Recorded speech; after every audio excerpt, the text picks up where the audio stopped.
I ignored these signs for almost 10 years. I told myself I was okay because I wasn't drinking liters of vodka and homeless. But having a problem with alcohol doesn't always need to involve a rock bottom. There are really 12 signs that you may have a problem, and in this video I'm going to break all of them down for you. Not to belittle you, but to really help you gain some awareness to the problem, if a problem even exists. Honestly, the final sign will be the hardest to admit, but if you can stick around till then, this might be the video you've been waiting to see. If we've not met yet, my name is Leon Sylvester. I'm the founder of SoberClear.com. I drank for almost 10 years, and now it's been 7 years I've not touched a drop, which is crazy. Actually, it'll be 8 years this year. I don't know where life goes, but my life has changed in every single way as a result of stopping drinking alcohol.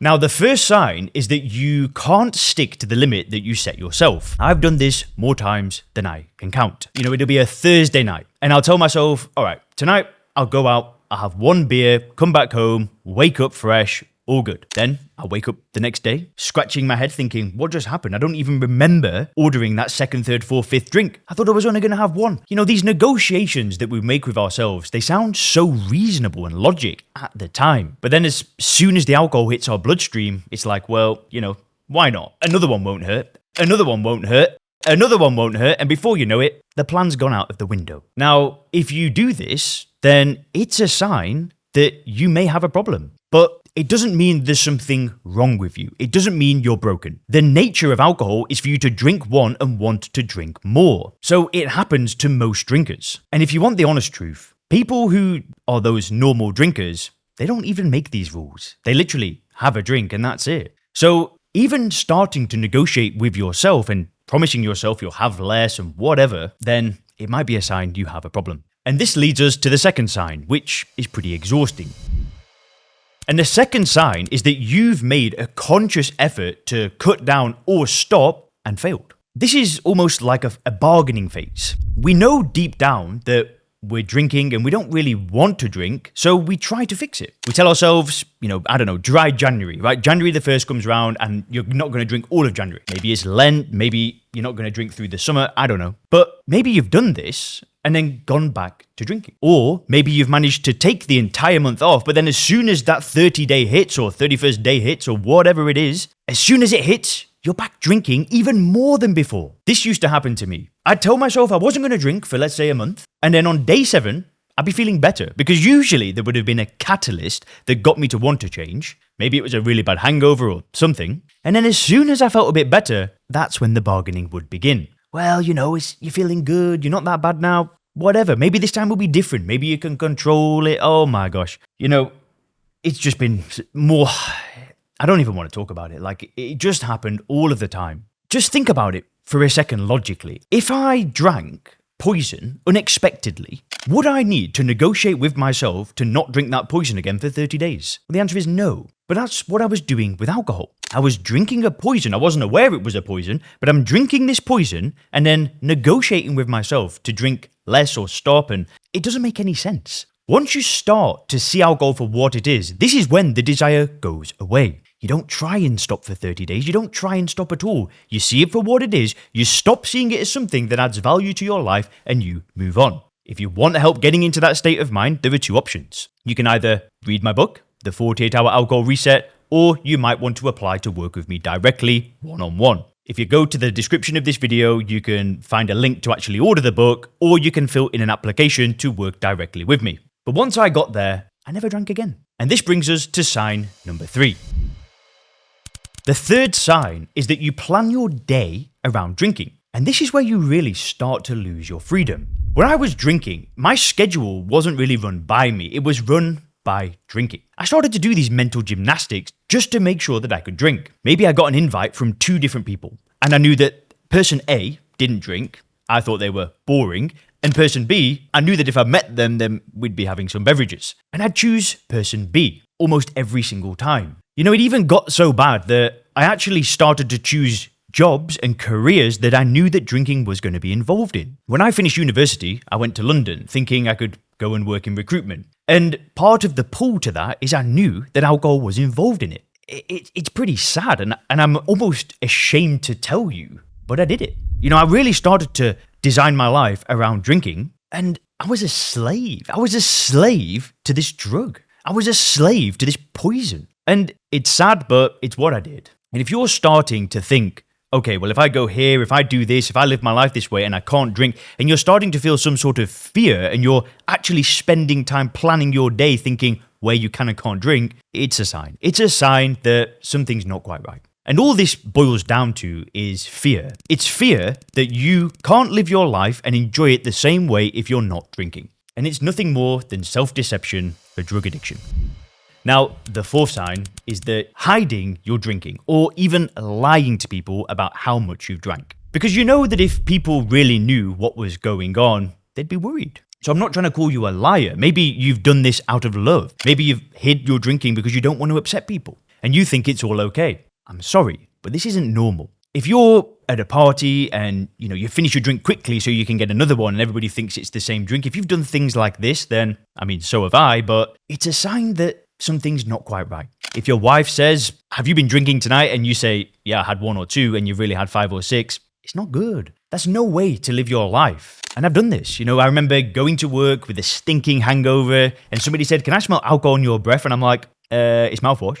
And I knew when I'm saying it, I'm like, they're going to know I'm lying, but they can't exactly push and argue. But what a sad way to live. Why do we do this? Why do we do this? Well, we want everybody to think that we're normal drinkers. We've got it under control. There's nothing normal about lying about your drinking. You're hiding an addiction to a drug. Now, sign number 5, again, is pretty terrifying. The fifth sign is that you've started to have blackouts and memory lapses. I've had it before where I've drank so much that I've woken up the next day, seen food on the side that I've got from some takeaway on when I'm walking home, and I just have no memory of it. I look at my phone, I've seen texts at 1 o'clock in the morning, and I'm thinking, what even happened? Maybe you've had it where you've seen a bruise and you just got no recollection of where it came from. When blackouts start showing up, it's a major sign. It happened to me, and I'd wake up with this panic and this adrenaline of, what just happened? And it's terrifying. And I know it doesn't happen to everybody, so you might not relate to this point, but when you've flooded your system with so much poison that your brain stops recording memories, it ain't good. If you took a medication for a headache and it made you forget the last 4 hours, you'd sue the doctor. You'd never take that pill again. You'd be warning everybody, don't take that headache medication. But alcohol, we laugh it off. Whoa, what a crazy night that was. And then next weekend, we're doing it again. If you're blacking out, your body is screaming at you to stop this drug. Now, sign number 6 is that you're literally drinking to get rid of withdrawal. And that doesn't do anything to help you. It's actually just prolonging an addiction. Because the day after drinking, you feel hungover because your brain is just totally out of balance. And by drinking again the next day, you're literally just kicking a can down a road. You're keeping yourself trapped in a loop where the medicine is the poison and the poison is the medicine. People without alcohol addiction do not do this. If a healthy person gets food poisoning, they don't start eating rotting sushi the next day. If you're using alcohol to function in the morning or to get over a heavy night, you may have crossed the line. Anyway, let's get into sign number 7. The 7th sign is that work or personal responsibilities are starting to slip. Maybe you've thought of yourself as a high-functioning drinker. You get the job done, you make money, you're there for your family. But maybe cracks are starting to show. Might start small, you might just be late one day, you might miss a client email. And I'm going to tell you something I've never told anybody before, but this happened to me when I was a personal trainer. So when I first stopped drinking alcohol for a prolonged period of time, I started a personal training business and it all was going so well. For the first time, I was achieving things. I was going in the right direction. And I relapsed. And I remember I got a text from a potential client and he's like, Leon, I want to train, blah, blah, blah. And I'm hungover. And I'm like, I just couldn't bring myself to message him. And I remember seeing this young man, with a different trainer in the gym. And I was just thinking, no, I can't believe it. It's the cracks are starting to show. And I tried to stop drinking. I thought that might just trigger me to say, all right, enough is enough. But it didn't. And if these kind of things start happening in your life, it's a sign you may have a problem. And maybe you think nobody notices. But people will notice. They'll notice you're more irritable. They might notice a slight shake in your hand. They might smell something on your breath. They might see your performance dropping. Your family might notice you're less present. Are you telling me that you want to trade your potential for a drug? Are you trading your career, your family life, your ambition for a glass of ethanol? Now, the 8th sign is that your significant other is really paying attention and starting to make comments. Or maybe it's got so bad that they've said enough is enough. Now that's a very obvious sign, but maybe they're just making small comments that seem like not a big deal, but they're really saying something. I've seen marriages end as a result of drinking alcohol. But a marriage ending is the tip of the iceberg, because the person who gets a divorce would have had multiple small events that have led up to it. So just pay attention. Pay attention to those little comments that you might be hearing.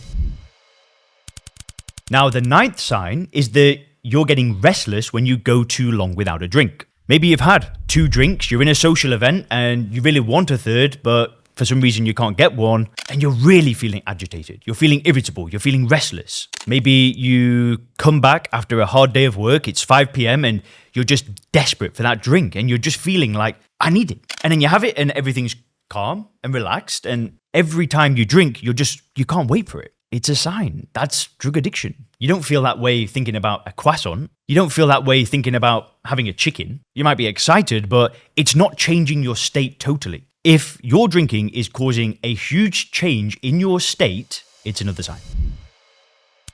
Now, sign number 10, and the 10th sign is that you need alcohol to feel normal. It's a very sad stage, but you really just want to get back to this baseline. You don't get a buzz, you don't get excited. It's kind of like you feel bad, and then by drinking, you just feel normal. And when you're not drinking, you just feel this depressed, flat feeling. You're not drinking to feel high, you're drinking to feel normal. Maybe earlier in your life, you were confident, you were talkative, sociable, and now just to get to that what was once normal feeling, you must drink. The drink is like a tax. There's no escape. You just do it because you have to. But the weird thing is that alcohol is causing you to feel that lower baseline anyway. The solution is to stop drinking. But if you feel like you can't function like a normal human being without ethanol in your system, it's a problem. You're becoming chemically dependent on a drug.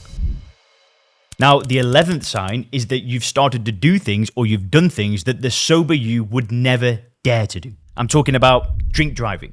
I'm talking about sending the wrong text. I'm talking about arguments. I might be talking about fighting. See, good, honest people can become dishonest when they're under impairment. And you might have done things you regret. You might have done things that you are ashamed of. This is a big part of a 12-step program. It's making amendments to people, because when we're under the influence, we may do things that we're just not proud of. And that might not be you. You might be a good person. And in fact, you probably are a good person. You're probably a great person. But when you drink, you're not being that person. If you've done things you're ashamed of under the influence, it's a sign.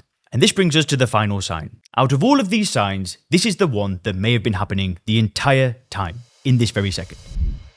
The 12th sign is that you've been listening to this list, hoping that you don't tick too many. As I was going over these points, blackouts, hiding the drinking, failed attempts, what was your brain doing? Were you thinking, oh, well, at least, I'm not that bad, this one, okay, whatever. Were you negotiating with yourself? Were you looking for a loophole? Were you looking for someone to say, it isn't that bad? Well, I'm sorry, but the desire to find the proof is a problem in itself. If I made this video talking about orange juice, you wouldn't feel that way. Which is why, if you've made it through to the end of this video, you should click the video on the screen right now, because I'm going to show you 20 things you must avoid doing if you want to stop drinking. Definitely check this one out next.